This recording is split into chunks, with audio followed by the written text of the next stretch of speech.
Good morning students, कैसे हैं आप सब? अच्छे होंगे। मैं कुमुद मैडम, आपकी हिंदी की टीचर। आज हम नया लेसन पढ़ने जा रहे हैं। Lesson number 6, doctor Vikram Sarabhai. आप सब जानते ही हैं कि ये क्या हैं? वैज्ञानिक थे। ठीक है। हमारे जीवन को सुविधापूर्ण बनाने में वैज्ञानिकों का बहुत बड़ा योगदान रहा है। मतलब हर चीज़ की हमें सुविधा है। बटन जलाते ही लाइट चालू हो जाती है, पंखा चल जाता है। बहुत सारी चीज़ें ऐसी हैं जिन्हें हम वैज्ञानिकों ने हमारे लिए आरामदायक बना दिया है। इस इकाई में हम विक्रम साराभाई जैसे अद्भुत व्यक्तित्व से परिचय करेंगे।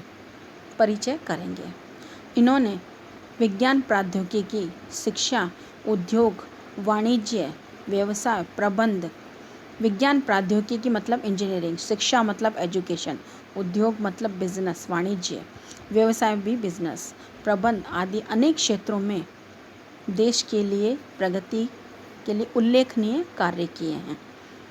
उनके जीवन की घटनाओं से प्रेरित होकर अवलोकन, परीक्षण एवं परिश्रम से वैज्ञानिक दृष्टिकोण विकसित कर हम भी महान वैज्ञानिक बन सकते हैं और मानव जाति की अनुपम सेवा कर सकते हैं। कहने का मतलब है कि हम उनके पद चिन्हों पर चलकर, उनके रूल्स रेगुलेशन को फॉलो करके हम भी उनकी तरह महान वैज्ञानिक बन सकते हैं और देश की सेवा कर सकते हैं, जैसे कि विक्रम साराभाई ने की थी। ऐसे थे हमारे महान वैज्ञानिक डॉक्टर विक्रम साराभाई।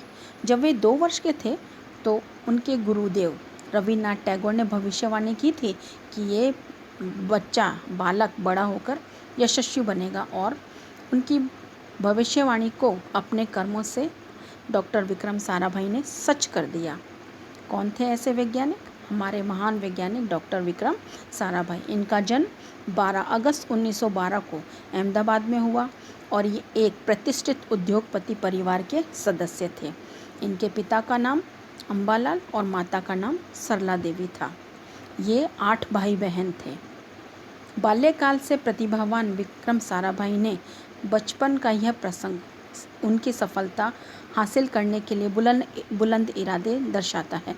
मतलब बचपन में ही उन्होंने एक सफलता हासिल करने के लिए, एक प्रसंग है उनका, जब वो 5-6 साल के थे तो वो अपने परिवार के साथ शिमला गए। वहाँ शिमला में उनके पिताजी अंबालाल जी के पास में ढेरों उनके नाम की चिट्ठियाँ आती थी। मतलब बहुत सारी चिट्ठियाँ उनके नाम से आती थी। तो ये देखकर विक्रम साराभाई के भी मन में ये इच्छा हुई कि क्यों ना मेरे पास भी बहुत सारे खूब सारे पत्र आएँ। इसलिए उन्होंने क्या किया कि अपना नाम लिख के और पता, अपने घर का पता लिख के डाकघर में डालते गए। फिर क्या था, उनके पास भी बहुत सारी चिट्ठियाँ उनके नाम से आने लगी। जब पिताजी ने ये देखा कि इनके नाम से भी चिट्ठियाँ आ रही हैं, तो जब उन्हें उसके पीछे का उद्देश्य मालूम पड़ा तो उन्हें जानकर बहुत अच्छा भी लगा। उन विक्रम साराभाई पर गर्व भी हुआ और साथ ही साथ हंसी भी आई। जब वे 8 साल के थे तो वो साइकिल पर बहुत सारी कलाबाजियाँ भी दिखाकर लोगों को अचंभित कर देते थे। अचंभित कर देना मतलब आश्चर्यचकित कर देते थे। वे बड़े साहसी कारनामे करते थे। गणित और भौतिकी के प्रति, गणित मतलब मैथ्स और भौतिकी मतलब फिजिक्स में उन्हें बहुत ज़्यादा गहरी दिलचस्पी थी। मतलब वो ये दोनों सब्जेक्ट जो थे वो बहुत ही ज़्यादा इंटरेस्ट लेकर वो पढ़ते थे। उन्होंने मैट्रिक की परीक्षा सन 1934 में पास की। सन 1934 से 37 तक वे गुजरात कॉलेज अहमदाबाद से इंटर की पढ़ाई की। सन 1937 में वो कहाँ चले गए? बाहर चले गए देश के, इंग्लैंड। सन 1940 में कैम्ब्रिज से गणित यानी कि मैथ्स और फिजिक्स में उन्होंने बीएससी पास कर ली। और फिर जब द्वितीय विश्व युद्ध, सेकेंड वर्ल्ड वॉर जब शुरू हुआ तो वे भारत लौट आए और वहाँ अपने भारत में रहकर उन्होंने सर सीवी रमन और डॉक्टर होमी भाभा का सानिध्य मिला। मतलब वो उनके साथ रहकर काम करने लगे और वहाँ राष्ट्रीय स्वतंत्रता आंदोलन से बड़े प्रभावित हुए।